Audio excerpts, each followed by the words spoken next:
Hello అండి. ముందుగా అందరికీ నాకు స్వయం సమాచారం ఛానల్కి స్వాగతం. ఈరోజు మనం మనీ మోటివేషన్ విషయంలో చూడండి, ఇక్కడ చూపిస్తున్నాను కుబేర యంత్రం గురించి చెప్పుకుంటున్నామండి. కుబేర యంత్రం వచ్చేసి ఇక్కడ చూపించిన విధంగా ఇది నాదేనండి. నేను సిన్స్ 8 ఇయర్స్ నుంచి నేను క్యారీ చేస్తున్నాతో ఇలా మీ దగ్గర మీరు పెట్టుకోవాలి. ఏ విధంగా రాసుకోవాలి, ఎప్పుడు పెట్టుకోవాలనేది చెప్తున్నాను చూడండి. ఎల్లో షీట్ పైన బ్లూ పెన్లోనే రాయాలి.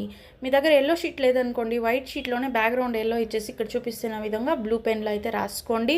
లేదంటే ఒక ఎల్లో బట్ట పైన మీరు బ్లూ మార్కర్తో కూడా రాసి పెట్టుకోవచ్చు. ఈ విధంగా పెట్టుకోండి. పచారీ కొట్లలో చికే యంత్రాన్ని తెచ్చి డైరెక్ట్గా మీ పర్సులో అయితే పెట్టుకోకండి. అది తామ్రాద ఇత్తడిది ఉంటుంది కదా, అదైతే పూజకి సరిపోతుంది. మీ పాకెట్లలో క్యారీ చేయడానికి ఇదే విధంగా చేయండి. ఎల్లో కలర్ పైన బ్లూ కలర్ మార్కర్తో రాసి పెట్టుకోండి. దీన్ని శుక్రవారం పూజ చేసి అమ్మవారి ముందు పెట్టి తర్వాత మీ పర్సులో అయితే పెట్టుకోండి. మనీ మంచిగా అట్రాక్ట్ అవుతుంది. సక్సెస్ అయిందండి, నిజంగా ఇది జరుగుతుంది. ట్రై చేయండి ఒకసారి. Okay, thank